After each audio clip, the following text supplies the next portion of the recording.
and I'm going to use a PowerPoint to help you, and then take up the questions on the movie, just discuss them. I'm going to watch the movie for the rest of the class. We have to relax. We'll watch the movie as well tomorrow. Uh, on Monday, I'll take up Aristotle, his ethics and the notion of friendship. So tonight, you can start working on that assignment. I sent it to you for those who don't have it. It's in your package. It's Aristotle on ethics and dignity and ethics, which is on friendship. And we'll take that up on Monday. And I'm thinking of giving you a test either on not Monday, I don't want to wreck the weekend, possibly on Tuesday. There'll be about a half hour to 45-minute test, and it's open notes, open notebook. And you can take as much time as you want and just send it to me when you finish it. So if you're here Tuesday, you can bring your laptop. If you're at home, you can do it on your laptop. Okay? Question? Is it just going to be about like Yeah, all I'm going to do is I'm going to give you a short story about a paragraph long, and it's very small, but it's big. And then I'm going to ask you, if essentially, if you were Socrates, what would you say in the situation? And you can use your notes and apply your ideas from Plato and Socrates because they're some people think that uh, Socrates never wrote anything, and the ideas were Plato put in Socrates' mouth. Uh, so Plato was Socrates' student. So we only know about Socrates through the writings of Plato. He used what's called dialogues, like plays between Socrates and other people to try to elicit his ideas. So I'll give you a short story. It's really fun. It has nothing to do with anything that you expect. It's a nice little story. Um, and then from the story, you'll take the ideas of Socrates and have everything in front of you, and then answer the questions as if you were Socrates. So Socrates would say this. Socrates would agree. Socrates would disagree. And use vocabulary that we've established through Socrates and Plato. So you'd have to talk about, for example, the virtues. This is a person's a virtuous person. This person's not a virtuous person. I'm thinking right now, Azine, of having it on Tuesday. It'll be in class for those who are here. So it will be cohort A in class. And everybody else will do it from home. And they'll give you a certain time limit to do it. And then you have to send it to me. Now, because we're all online, I'm going to have to trust everybody that you're not chatting with each other on a phone or separate thing. Please try to do your own ideas. Part of happiness is being virtuous. A part of a virtuous life is integrity. So I'm going to ask that you demonstrate integrity. I can't check upon you, other than perhaps I could ask everybody to open up their camera so I can see you typing. That's what they do in university. But I'm not sure if I want to do that. That makes me a police officer or a security IT person rather than a teacher. So I'm going to have to trust that you will do your own work. Um, any questions? But I'll talk more about it tomorrow. You don't have to uh, study other than organize your notes, review your notes, look over the handouts I gave you. And I sent you yesterday the PowerPoint presentation as well as my written notes. So you have both of them. And I'll do it again for other homework assignments. But for now, it's a really easy test. You're able to use your notes in front of you. So if you're here, you can use your notes. If you're at home, you can use your notes. It's over. The only thing I ask of you is please don't go on Google. Okay, the answers should correspond to what we talked about. If I find strange languages, I'm going to Google it myself. And if you Googled it, then that's not really being fair or ethical. Okay, but we'll talk more about it later. Okay, let's see if I can get this going then. Oh, let me take the attendance right now. One more time, sorry. I'm missing, let's see, 1 second. Okay, we got Patrick is here.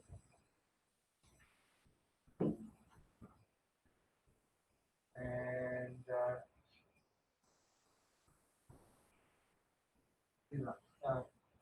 Zilan or Zilan and Nolan.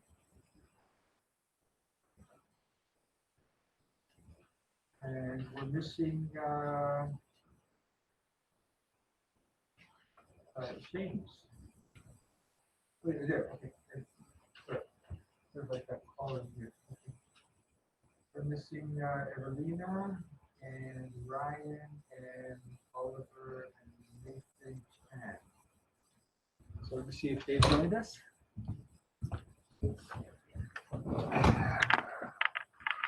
Nathan's joined us. Thank you, Nathan. And Oliver.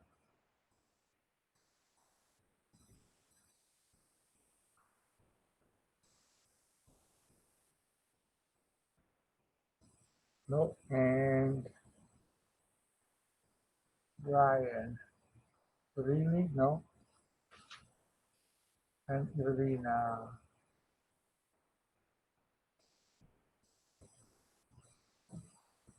Okay.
Okay, here we go. Okay, so got that taken care of. And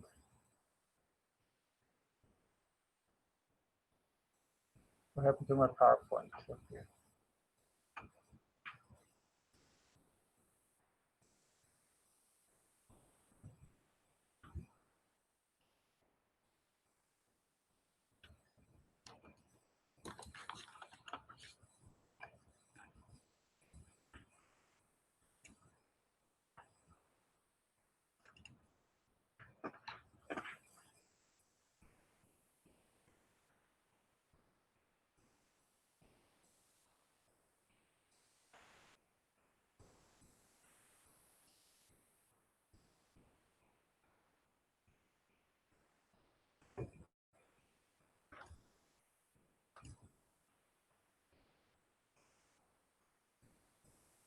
Are you guys getting the whole screen now here?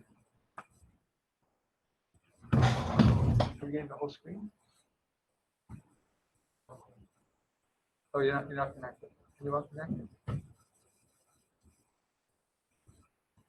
That presented to everybody, so let's go on.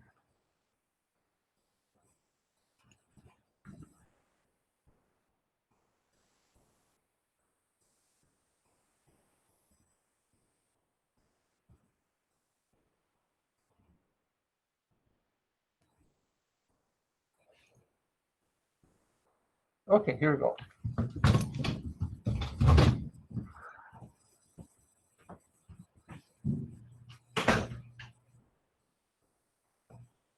So I've combined both homework assignments in this um, uh,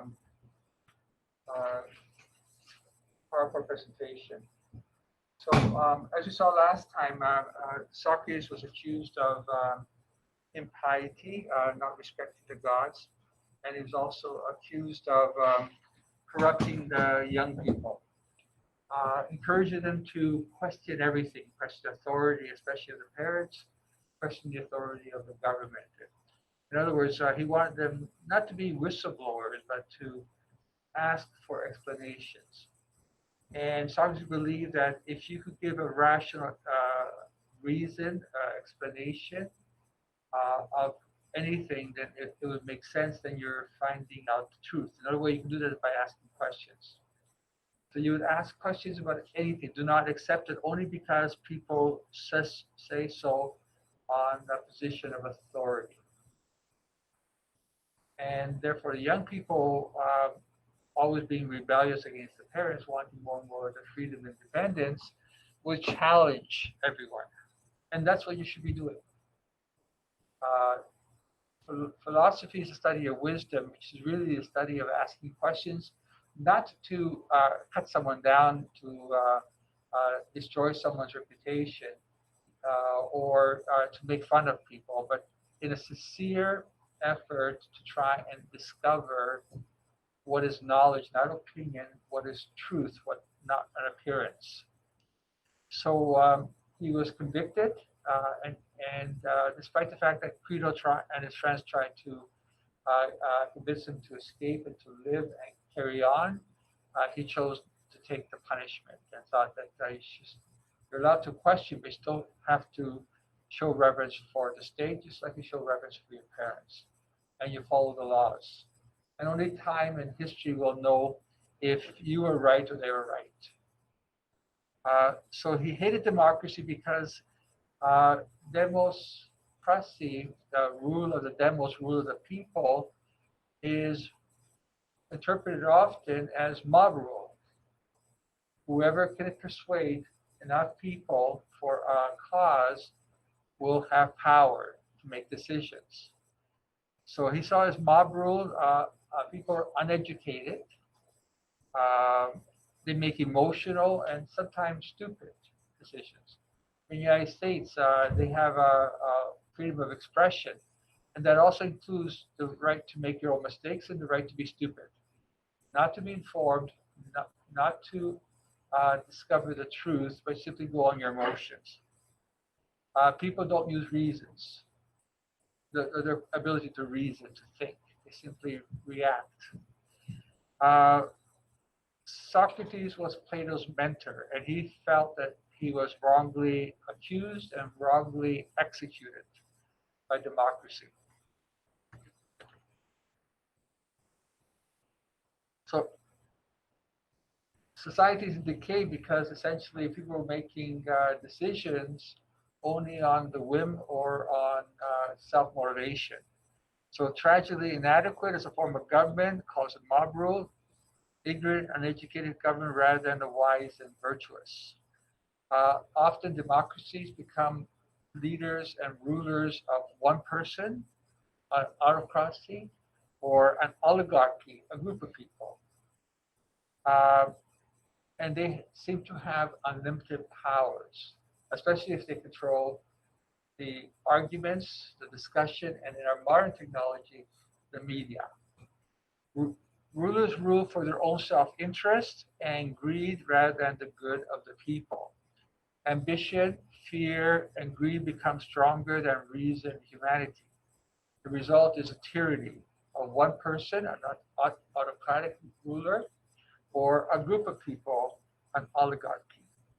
And they tend to be unjust and cruel because they're only interested in themselves, very much like a lot of politicians we have today.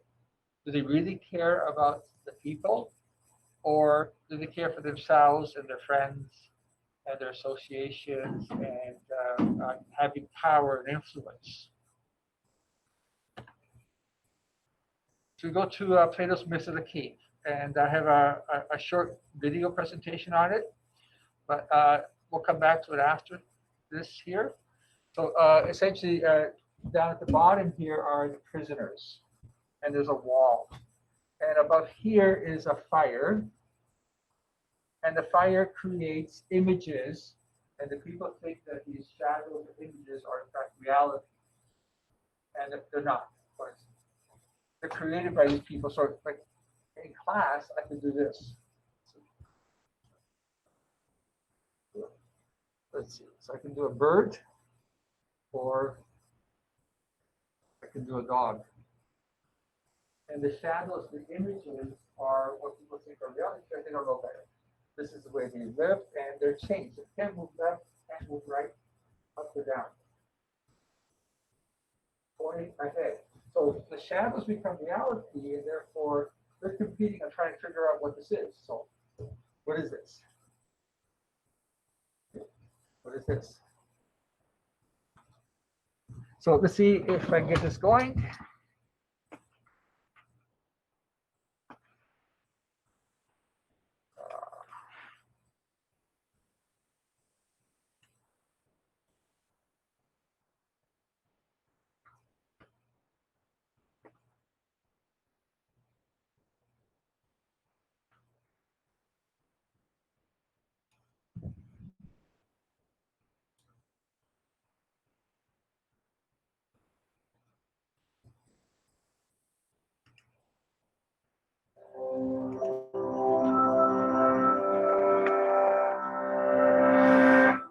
What is reality? Knowledge, the meaning of life, big topics you might tackle figuratively, explaining existence as a journey down a road or across an ocean, a climb, a war, a book, a thread, a game, a win. That's not going.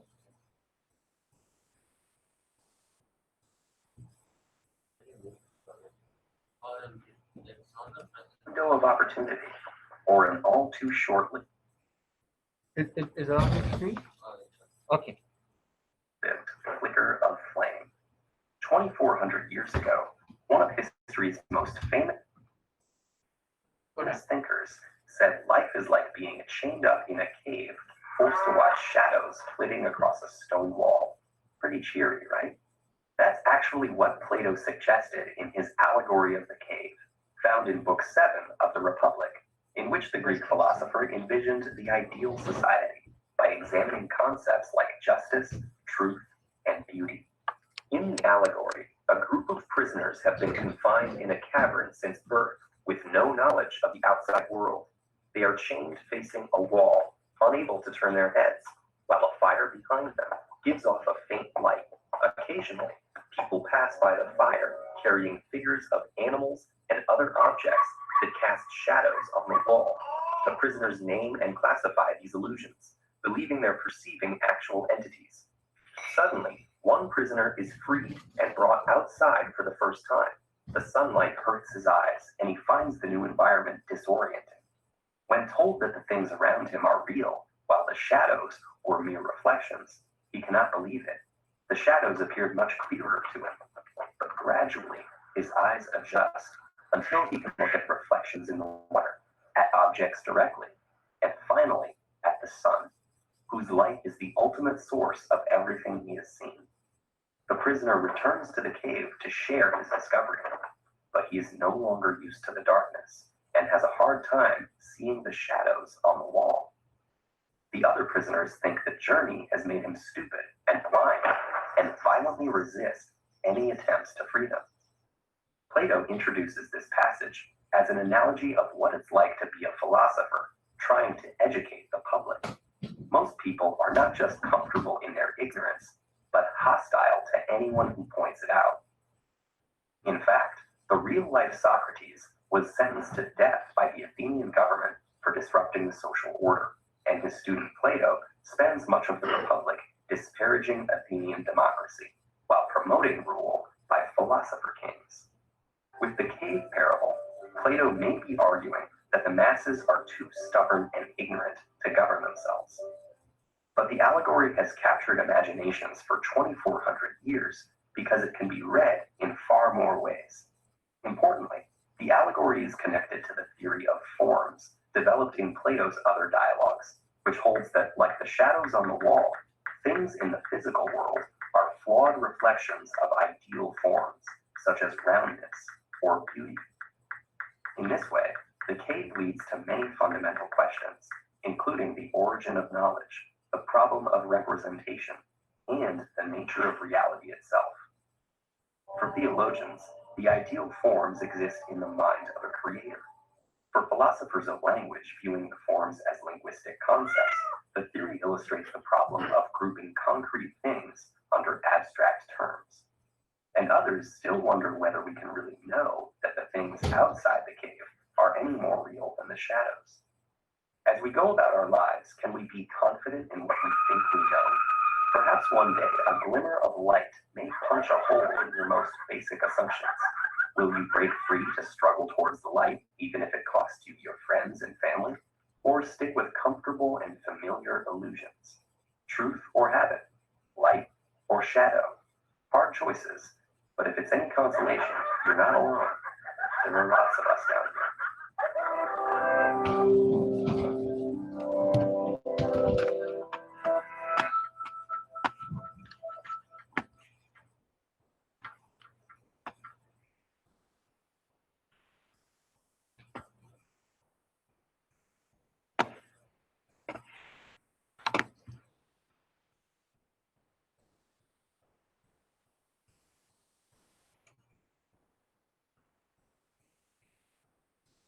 Okay, so just to go over again, when the prisoner breaks through chains or his ignorance, and he starts to move up, he sees a hole appear. The fire temporarily blinds him. So, for example, we're even in the dark right now. If I were to open up the blinds, you guys will struggle with it because your eyes are not used to it. So discovering truth and knowledge is often painful. And as he comes up the cave, he realizes that this is a source of light that's illuminating these shadows, and there's these people here creating these imaginary objects, which are the play that we have in our life. Trying to figure out what they are, make sense, anticipate. Now the prisoners are locked up in the nets as well, so they can't look left or right. All they can hear is people talking, and often they interpret that as the shadows, and they don't even realize somebody else. It's sort of like if you walk the hallway this morning, everybody's lined up, socially distanced, like this, the cell phone in the hand. When you leave class, you're going to walk out single file with your cell phone, and you'll be following your cell phone. Let the cell phone lead you. And once your mind goes into the cell phone, you have lost touch with reality. The best example is if someone's wearing earbuds, and you try talking to them, and they don't even know you're there or saying anything. As they do talk to you, they sort of exaggerate their voice. What? You talking to me? Because they can't hear. Because the earbuds is muffling out everything in reality. So let's see what happens next. Okay, from the matrix. Similar, a good application of Plato's Magic Cave is the movie Matrix. You ever watched it? You'll understand. If you haven't watched it, you might be interested. So what's the difference between appearance and reality?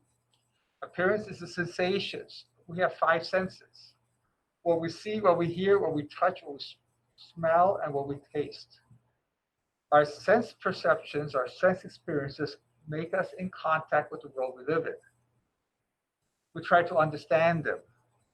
So I'm going to draw a little science experiment for those of you online. Right now, it's a beaker with water. And a simple science experiment you may have done in kindergarten is you take a straw,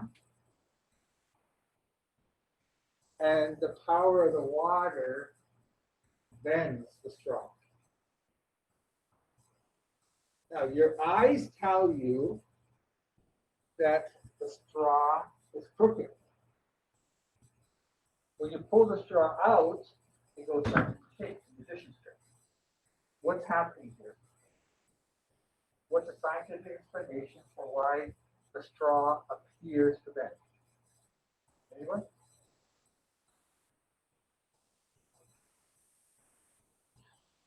You forgot?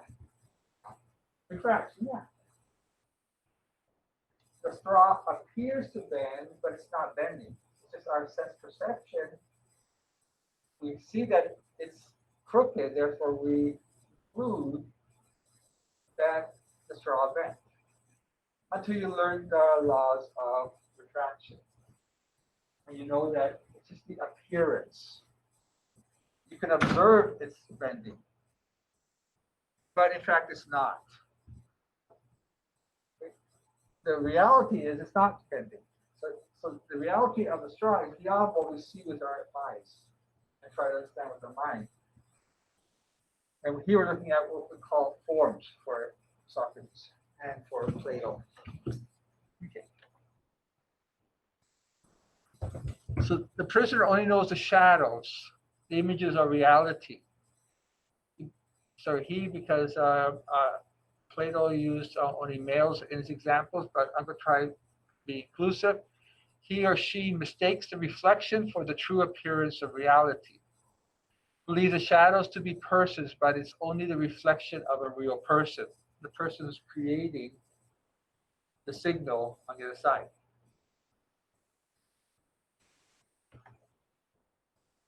So this is just a summary of what happened. Inside the cave is what we understand as the physical world for Plato. The fire is the source of light. The objects casting shadows on the objects and shadows on the wall are the images. The prisoner exits the cave and discovers a whole world out there. So a little while ago, you were in the darkness of my room, my classroom, watching a screen. You are now prisoners locked in. All of you online are prisoners to your screen. Now, what I've done in my classroom is open up the blinds, and now I've let some sunlight in from the outside. And if you look outside there, if you turn your head, there's a whole world out there. In the classroom, it was a lot of grays because it was dark, except for what's happening here on the screen. But outside there, it's multicolor. And that's the first effect of escaping the cave, is that everything is in color rather than shades of black and white and gray. I always have a joke here. I'm not really funny, but I do have a few jokes. They're not that funny, but I'll try anyway. My son's 28 years old and a sports fan, loves all sports. And so I told him, I asked him a question. What's the difference between the last time the Toronto Maple Leafs won a Stanley Cup and the last time the Montreal Canadiens won a Stanley Cup? Anyone know the answer? You guys are too young. Color television. Last time the Leafs won a Stanley Cup, it was black and white television. Montreal, last time Montreal won a Stanley Cup, was color television. And I'm old enough to have experienced the Leafs winning not one, but several cups in the 60s. My son's never experienced a Maple Leaf Stanley Cup championship. And he did experience a Raptor championship last year. We all did. When will the next one come? Hopefully soon. Unless they turn to be like the Toronto Maple Leafs and we'll have to wait over 50 years. Okay. So on the left, this is a branch of philosophy called metaphysics. Don't worry about it. It's the visible world of the senses. On the other side is you take individual, or what Plato says, particular instances of things. So you have a bunch of horses, and then you get the idea or the form of horse. And for Plato, what's really real is the idea of the horse. That never changes. These individual small horses, we can experience them, but they will come and go. But the idea of horse always stays. And the idea of horse is found in your mind, in your reasoning. And for Plato and for Socrates, it's what's in your mind that's real, not in your sense experiences. So I'll give you a crash course in philosophy. So same thing with ideas, beauty itself. So you have instances of beauty. The third one is the Taj Mahal, and my wife and I were there just before the global lockdown. Most wonderful place in India. Truly out of this world.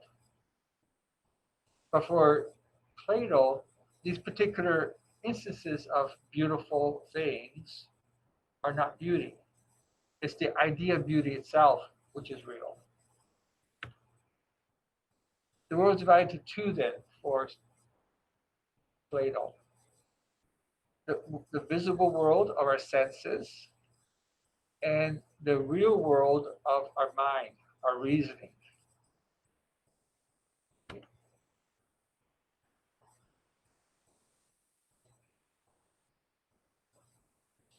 Which one are you going to follow?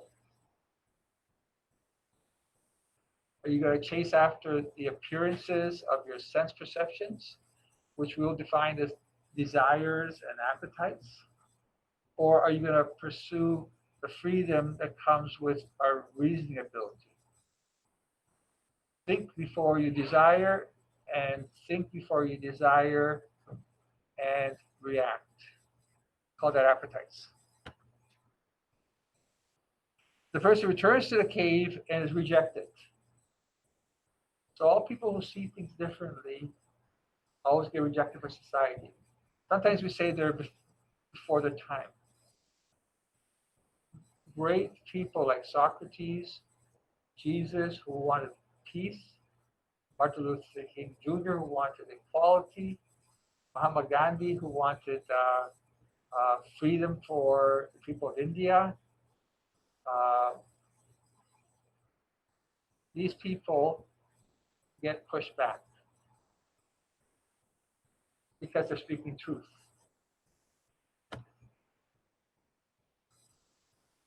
For Plato, love is not sexual or we call eros or erotic, but platonic, respectful, nothing to do with sex. Ooh, something happened here. I lost this slide, sorry. Ah, I've lost some things.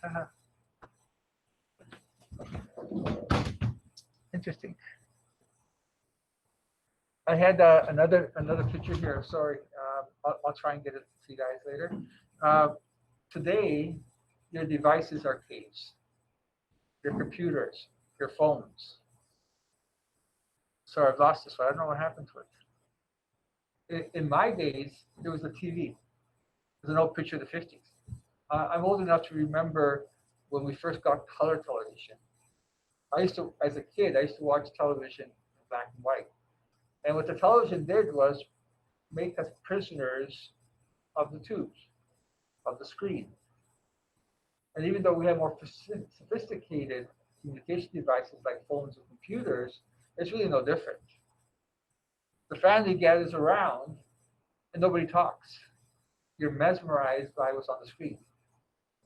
When we were raising our children, my wife and I decided that we're going to talk during the programs. We're going to discuss things, keep communication going, not just eyes glued to the TV and so on. So I'm sorry I lost this picture. It was a good picture I found.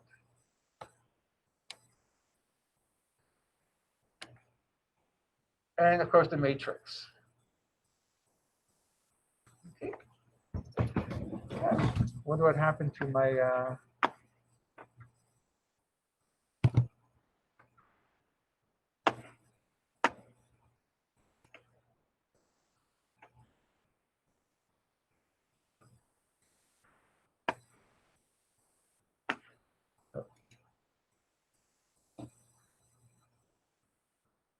Yeah.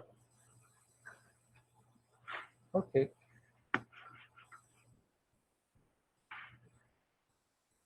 right. Let's see. Pause there a second to see if there's any questions. Now, why is this not working?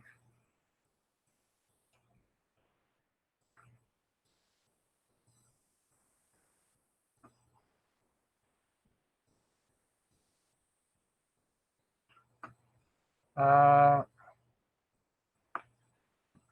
hmm.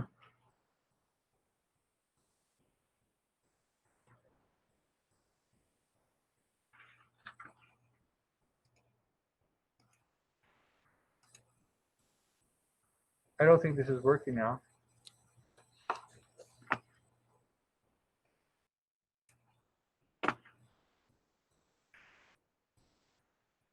How about now? Yeah, it's working. Okay. It's too low here. Okay. Do we have the test on Tuesday? Yeah, I'm working on Tuesday. We'll talk and finalize it tomorrow. Do we talk like Socrates and Plato for part B? That's a movie assignment. We'll talk about it later, but essentially, yes. Use Plato and Socrates vocabulary. This Monday is not a holiday. No, it's next Monday, right? This Monday is not a holiday.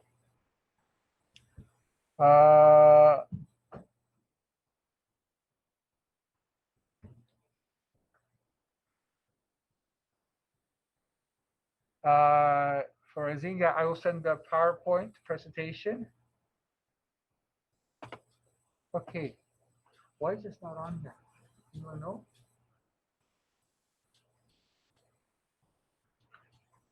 Okay.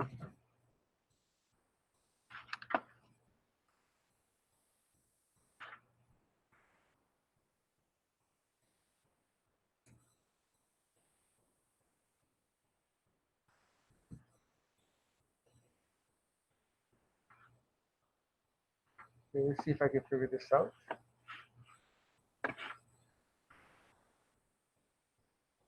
Sorry, guys, no technical problem here.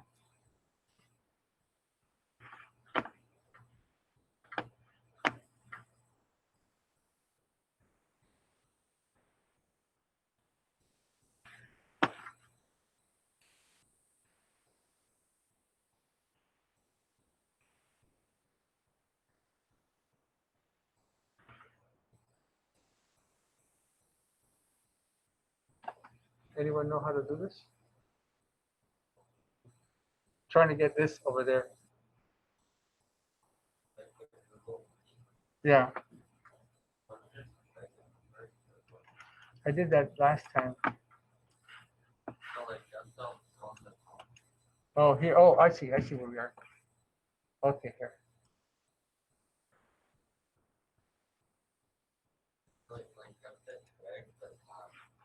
This one?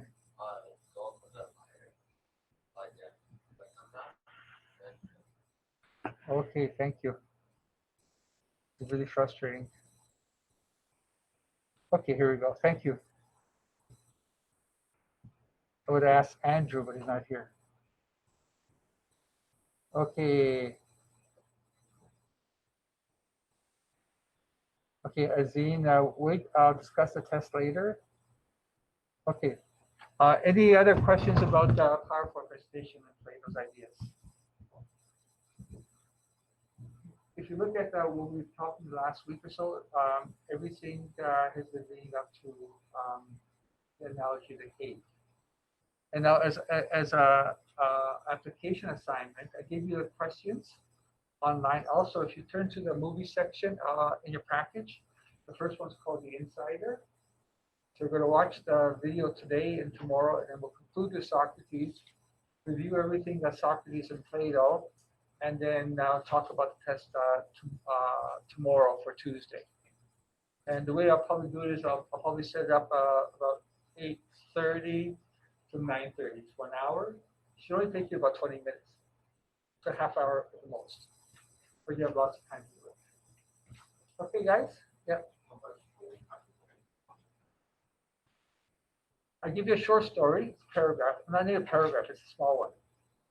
And then I'll give you 5 or 6 short answer questions. 1 mark, 2 mark questions. So what's important on the test is that you use the vocabulary. So you can talk about the cave, you can talk about knowledge, talk about ignorance, about wisdom, about truth. You can talk about pleasure, whatever you like, and use your own ideas. But I don't want anybody searching anything and googling anything. I have to trust that you will not Google anything. You have everything in front of you. So because you have a big table, spread your notes out, the whole table, and then find what you want. Take the ideas, but then put your own comments in as well, your own explanations. Really easy test. It's a fun test. You'll like my test. It's not multiple choice, true or false, or anything. You get the idea and then you apply the idea to situations. So, for example, uh, I might give you something about a television. That family gather around television. That might be your question. And how does that tell us about life, search of happiness? Are those people watching a video really happy, or are they simply glued to the, the movie or the program and therefore are prisoners and stuck there? Okay. Okay. Uh, yeah, right now we're looking at Tuesday, but we'll confirm and decide everything on Friday, tomorrow. Okay. So let's see if we can get this going again. Oh.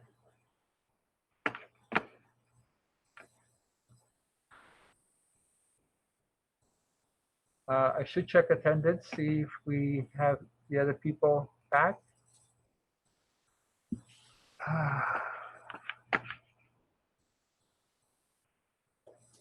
Okay, we're looking for Oliver. Not here. And looking for Ryan. Ryan's joined us. Ryan.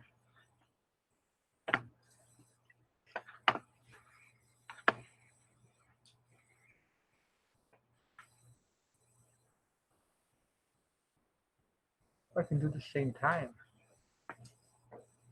Ryan Jalili.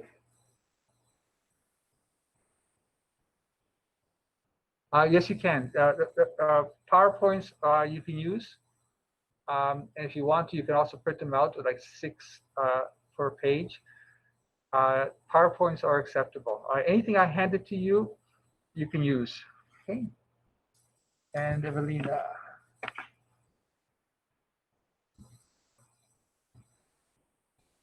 No. Okay.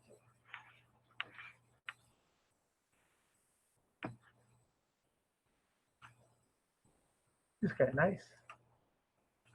Okay, here we go.